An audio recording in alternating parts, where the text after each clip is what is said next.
এই মুহূর্তে সমস্ত সম্মাননীয় অতিথিবর্গ যারা রয়েছেন আমাদের মঞ্চে তাদের হাত দিয়ে আজকের 44তম মুর্শিদাবাদ জেলা বইমেলার শুভ উদ্বোধনের শুভ সূচনা সম্পন্ন হচ্ছে এই মুহূর্তে আমাদের মঞ্চে।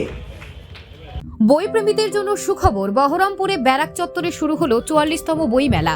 আজ এই মেলার উদ্বোধনী অনুষ্ঠানে উপস্থিত ছিলেন রাজ্যের গ্রন্থাগার মন্ত্রী সিদ্দিকুল্লাহ চৌধুরী, জেলা পুলিশ সুপার সূর্যপ্রতাপ যাদব, জেলা শাসক রাজশ্রী মিত্র, জেলা পরিষদের সভাপতি সহ আরো বিশিষ্ট ব্যক্তিরা।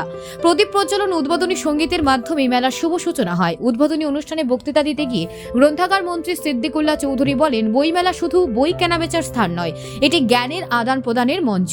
জেলা শাসক রাজশ্রী মিত্র মেলার সাংস্কৃতিক দিকটি তুলে ধরে বলেন, এই মেলা শুধু বহরমপুর নয়, গোটা মুর্শিদাবাদের গর্ব।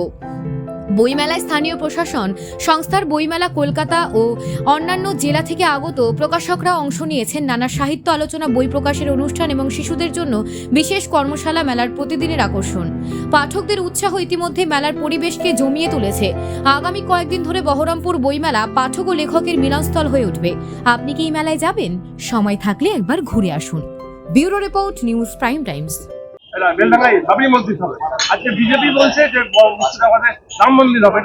আমার বক্তব্য, অনেকে অনেক কিছু বলে আর অনেক কিছু করে, যারা বলেছে তাদের জিজ্ঞাসা করবে, ওসব আমাদের কোনো সাবজেক্ট নেই, আমরা লুজটা করি না। মুখ্যমন্ত্রী তো বলছেন যে সবাইকে সংযত থাকতে, সেক্ষেত্রে এই ধরনের কথা কি একটা খারাপ হয়? আমি কি ওর প্রতিনিধি না ওর সেক্রেটারি?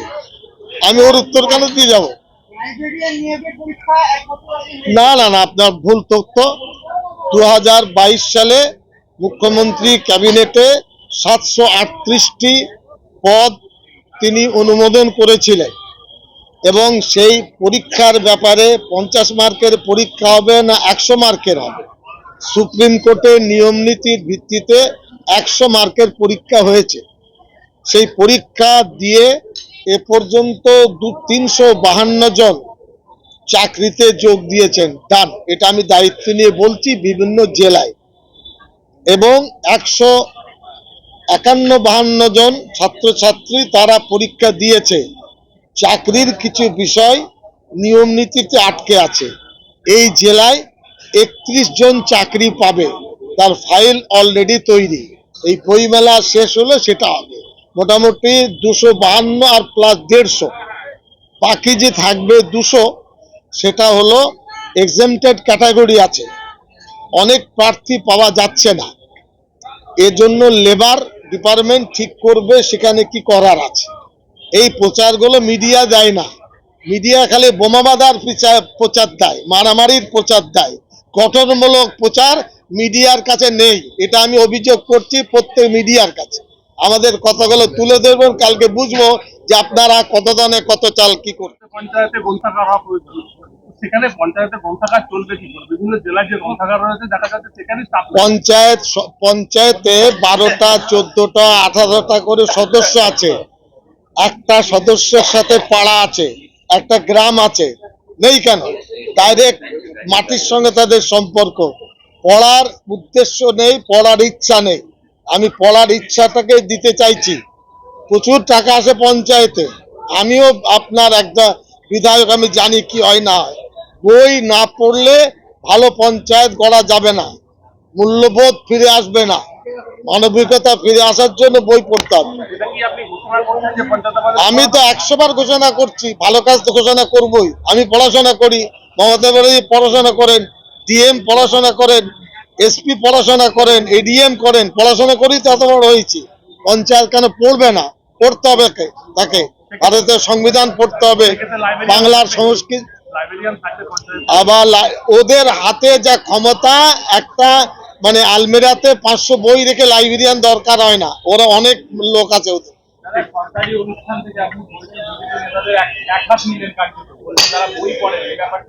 আমি বলছি বিজেপির লোকেরা সংবিধান পড়ে না, সংবিধান পড়লে সাম্প্রদায়িকতার কথা বলে না।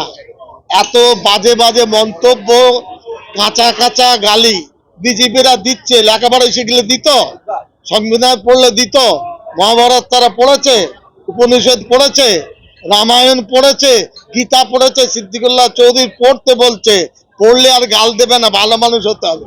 আমি উপদেশ দিচ্ছি তারা ভালো মানুষ হোক। বাংলাদেশের পরিস্থিতি নিয়ে কিছু বলবেন? বাংলাদেশের পরিস্থিতি বাসি হয়ে গেছে, এখন আর গরম নেই, সব ঠান্ডা হয়ে যাচ্ছে। এবার তো এখানে তো বাংলাদেশ স্টলগুলো আছে, বাংলাদেশ আমাদের পক্ষ থেকে আবেদন থাকবে, বাংলাদেশ আমাদের প্রতিবেশী দেশ, 2200 কিলোমিটার বর্ডার, 8টি জেলায়, আমাদের সংস্কৃতি ওদের সংস্কৃতি প্রায় এক। গন্ডগোল যারা করেছে বা লাগিয়েছে তারা বাংলাদেশের সবাই নয়, একজন দুজন খারাপ হলে কি বলা যাবে হানির চাল সব খারাপ? আমরা চাইবো বাংলাদেশ ভালো থাকুক, আমরাও ভালো থাকি। ভারত সরকার যেটা বলছে সেই মত আমাদের। বাংলাদেশের স্টল এলো না কেন, কি সমস্যা? আরে আমি কি গিল্লের মানুষ নাকি? আমাকে জিজ্ঞেস করছে, এখানে নিয়ে আসুন, আমরা আদরে তাদের স্টল দিয়ে দেবো। নমস্কার। 44তম মুর্শিদাবাদ জেলা বইমেলায় সকলকে স্বাগত জানাই। আমরা ধন্যবাদ জানাই দপ্তরের মাননীয় মন্ত্রী জনাব অনুষ্ঠানে উপস্থিত থাকার জন্য। আমরা ধন্যবাদ জানাবো মুর্শিদাবাদ জেলা পরিষদের সভাধিপতি মাননীয়া শ্রীমতী রুবিয়া সুলতানা মহাশয়াকে। ধন্যবাদ জানাবো জেলা আরক্ষাধিকারী মাননীয় শ্রী সূর্য প্রতাপ যাদব মহাশয়কে। ধন্যবাদ জানাবো আমার সহকর্মী অতিরিক্ত জেলা শাসক উন্নয়ন, অতিরিক্ত জেলা শাসক সাধারণ এবং প্রকল্প আধিকারিক পিডিডিআরটিসি এবং আমার ডেপুটি ম্যাজিস্ট্রেট, এবং সর্বোপরি আমাদের ডিস্ট্রিক্ট লাইব্রেরি অফিসার, জেলা গ্রন্থাগারিক, আমাদের জেলা পরিষদের মাননীয় কর্মাধ্যক্ষ শিক্ষা, আমাদের স্থানীয় গ্রন্থাগার কৃতকের মাননীয় সদস্যগণ, যাদের ঐকান্তিক প্রচেষ্টায় আজকের এই বইমেলা আগামী 7 দিন বহরমপুরবাসী তথা জেলার প্রত্যেকটি মানুষ যারা আগ্রহী তারা উপভোগ করতে পারবেন। মুর্শিদাবাদ জেলার যে ডিস্ট্রিক্ট লাইব্রেরি বা জেলা গ্রন্থাগার এবং এই দপ্তরের যে বিভিন্ন কার্যক্রম সুসংগঠিতভাবে চলে বলেই আমার মনে হয়। আমি অনেক জেলায় দেখেছি এখানে জেলা গ্রন্থাগার আকারে আয়তনে অনেক বড় এবং সেখানে একটা অ্যাক্টিভ রিডিংয়ের একটা পরিবেশ তৈরি হয়েছে এবং আছে, আজকের নয় অনেক দিন ধরেই আছে। আমার ভালো লাগে ওখানে যখনই যাই আমরা বহু সংখ্যক পাঠককে, তা সে কম্পিটিটিভ পরীক্ষার জন্যই পড়াশুনো করুক বা জেনারেলি তার বই পাঠের অভ্যেস আছে সে কারণেই হোক, আমি কখনো খুব একটা খালি দেখিনি। এটা এই জেলার এবং এই শহরের চরিত্র। এই বইমেলাও আপনারা জানেন বই বিক্রির নিরিখে পশ্চিমবঙ্গের যে জেলা বইমেলাগুলির মধ্যে অন্যতম। গিল্ডের লোকজনই বলেন এখানে বই বিক্রি কলকাতা বইমেলার পরেই সব থেকে বেশি হয়। অনেকেই বলতে পারেন এর কোনো তথ্য আমরা যে পরিসংখ্যান দিয়ে প্রমাণ করব, আমরা কম্পিটিশন কারোর সাথে করছি না, কিন্তু এটাই একটা ভালো দিক যে তারা এখানে আসতে আগ্রহী, বই বিক্রেতারা যে এখানে আসতে আগ্রহী, এটাই তার একটা বড় সাফল্যের ঘটনা। আমি নিজেও এখানে এসে দেখেছি, এটা আমার 3য় বইমেলা। বিগত 2খানা বইমেলাতে আমি দেখেছি আপামর জনসাধারণ গোটা জেলার, ইনফ্যাক্ট আমাদেরকে বেশ কিছু সময় বাসও কিছু কিছু চালাতে হয় হরিহরপাড়া, ডোমকল বা ওদিকে নবগ্রাম কিংবা এদিকে কান্দির দিক থেকে, যে জেলা বইমেলা যেহেতু 9টা বা 8:30টায় শেষ হয়, বেশ কিছু বাস চালাতে হয় যাতে মানুষ ওই সমস্ত জায়গাগুলোতে পৌঁছতে পারে। এটা যে কেবলমাত্র বহরমপুর শহরের বইমেলা তা নয়, তো এটাও একটা অন্যতম ভালো দিক যে মানুষের কাছ থেকেই এরকম ডিমান্ড আসতে থাকে যে ওই সময় মানে বাস পাওয়া যায় না এই প্রত্যন্ত জায়গাগুলিতে, জলঙ্গিরে যাওয়ার বাস হয়তো পাওয়া যাবে না, তো আমাদেরকে বাস দিতে হবে কি ফেরত যাওয়ার জন্য একটা যদি মানে ওই রুটের বাসটা, শেষ বাসটা যদি একটু পরে ছাড়ে। এটা এই জেলার বইমেলার সাফল্যের উদাহরণ। আমাদের ভালো লাগে, বহুবার এই জিনিস আমরা দেখেছি। এবং ব্যারাক স্কোয়ার একটি ঐতিহাসিক প্রাঙ্গণ, গোটা সাউথ ইস্টার্ন এশিয়ার আর্লিয়েস্ট সিভিল লাইন্স যাকে বলে, এটা সেই জায়গা। সেখানে এই বইমেলা এবং অন্যতম একটা দুটো মেলাই হয়, আপনারা জানেন, এই ব্যারাক স্কোয়ারে, তার মধ্যে বইমেলা একটি। অন্য কোনো মেলা এখানে আয়োজন করা হয় না। অ্যাজ আ প্রিন্সিপাল বইমেলা করা হয়, তার কারণটা হচ্ছে বইমেলার একটা আলাদা জায়গা মানুষের মনে, মানুষের কালচারে এটা আছে বলে। আমি উত্তরোত্তর এই বইমেলার সাফল্য কামনা করি। মানুষের মধ্যে আজকাল পড়ার অভ্যেস চলে যাচ্ছে। পড়লে যেটা হয় সেটা হচ্ছে গিয়ে পড়াটা রেডিমেড কনজাম্পশন নয়। আপনি ইউটিউবে কিছু দেখছেন বা হোয়াটসঅ্যাপে কিছু দেখছেন, কোনো ভিডিও দেখছেন, তার মধ্যে বিশ্লেষণ কিছু নেই। মানুষ তো বিশ্লেষণধর্মী জিনিস দেখতেও চায় না। মানুষ চায় একেবারে কেউ বিশ্লেষণ করে তার মতামতটা মানুষের মধ্যে ঢুকিয়ে দিতে। সেই জন্যেই ইউটিউব, হোয়াটসঅ্যাপ এইগুলো এত চলে। তার মধ্যেও যে বিশ্লেষণধর্মী আলোচনা আছে সেগুলোর মধ্যেও কোনো ক্ষতি নেই, ভালোই। কিন্তু মানুষ তা চায় না। মানুষ চায় কোনো একজন ব্যক্তি তার বিশ্লেষণ করে তার মতবাদকেই অন্যের ওপরে চাপিয়ে দেবে, সেটা কনজিউম করতে মানুষ খুব ভালো পছন্দ করে। বইয়ে তা হয় না। বই পড়াটা ইজ অ্যান অ্যাক্টিভ ওয়ার্ক, ফলত বিশ্লেষণ নিজেকেই করতে হয়। তো সেই জন্যই হয়তো মানুষের মধ্যে পড়ার ইচ্ছেটা কমে যাচ্ছে, কিন্তু যেটুকু আছে সেটুকুই যথেষ্ট মানুষকে মানুষের মতো রাখতে। তো আমি এই বইমেলার সাফল্য কামনা করি। এই বইমেলার প্রত্যেক বিক্রেতার বই ভালোভাবে বিক্রি হোক, মানুষ বই পড়ুন, এই কামনা করি। ধন্যবাদ। আপনাদের সকলকে আমার সালাম, আমার নমস্কার জানাচ্ছি।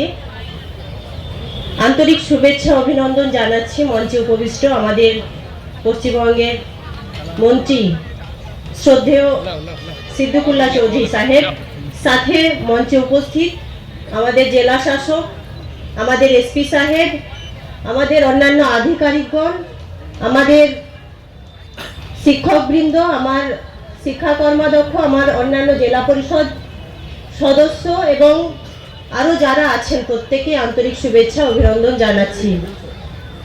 আজকে ৪৪তম বইমেলায় আমরা এই ব্যারাক স্কোয়ার ময়দানে উপস্থিত হয়েছি।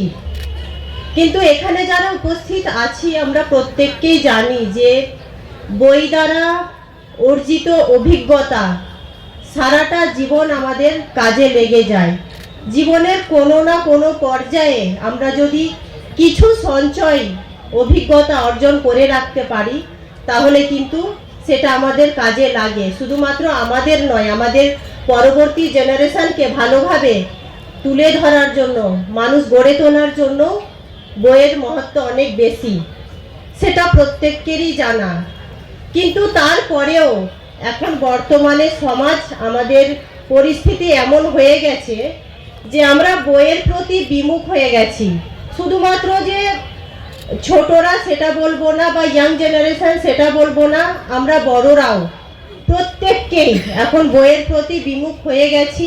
কিন্তু একটাই উপায়, আমাদের সরকার যেই উপায় আমাদের বের করে দিয়েছেন, যে এই সমস্ত বই মেলার মাধ্যমে আমাদেরকে বই কিনতে হবে, বই কেনার সাথে নিজেদের ছেলে মেয়েদেরকেও যাতে সেই বই কেনার যে সময়টা, মুহূর্তটা, সেটাতেও যাতে আমরা তাদেরকে উপস্থিত করতে পারি বা নিয়ে আসতে পারি, সেটাও কিন্তু খুব প্রয়োজনীয় একটা বিষয় বলে আমার মনে হয়। কারণ একটাই, যে আমাদের বইয়ের প্রতি আগ্রহ বাড়াতে হবে। আমাদের এই আধুনিকতার যুগে আমাদেরকে বইয়ের প্রতি যদি আগ্রহ বাড়াতে হয় তাহলে বই কিনতে হবে, বই পড়তে হবে, সাথে আমাদের মধ্যে পেশেন্স রাখতে হবে, ধৈর্য রাখতে হবে বই পড়ার। কারণ আমি নিজের একটা ছোট্ট অভিজ্ঞতা বলি যে অনেক ছেলে সবাইকে আমার স্বাগত। অ্যান্ড আমি চাইছি কি এই বুক ফেয়ারটা ভালো করে, খুব সুন্দর করে সফল হয়। তো এর জন্য যে আপনারা এসছেন এটা কন্টিনিউ রাখুন। গতবার भी আমরা দেখেছি কি এখানে অনেক লোক এসেছে অ্যান্ড বইগুলো ভালোই বিক্রি হয়েছে। আজকাল যে একটু আগে ডিএম সাহেব যে বললেন কি হোয়াটসঅ্যাপ, ফেসবুক, এই জামানা জেনারেলি আমাদের হ্যাবিটটা চলে যাচ্ছে বুক পড়ার, তো সেটা বজায় রাখতে হবে। অ্যান্ড ইনফ্যাক্ট যে স্টুডেন্টরা মাঠে আমি দেখছি কি অনেক স্টুডেন্টরা এসছে, তো ওই বই তো কোনো বিকল্প হয় না। যদি আপনাকে জীবনে কিছু নিজের থেকে কিছু করতে হয় তো বই তো কোনো অল্টারনেটিভ নেই। তো আমি রিকোয়েস্ট করব কি আপনারা এসছেন তো অবশ্যই মিনিমাম একটা বই কিনুন, ওকে পড়ুন, ওটা আপনার লাইফে একটু হেল্পই করবে, আপনাকে একটা বেটার পারসন বানাবে। তো সেটাই আমার কামনা থাকলো আর আমার ইচ্ছা থাকলো কি এই বই মেলাটা খুব সফল হয়। ধন্যবাদ। অসংখ্য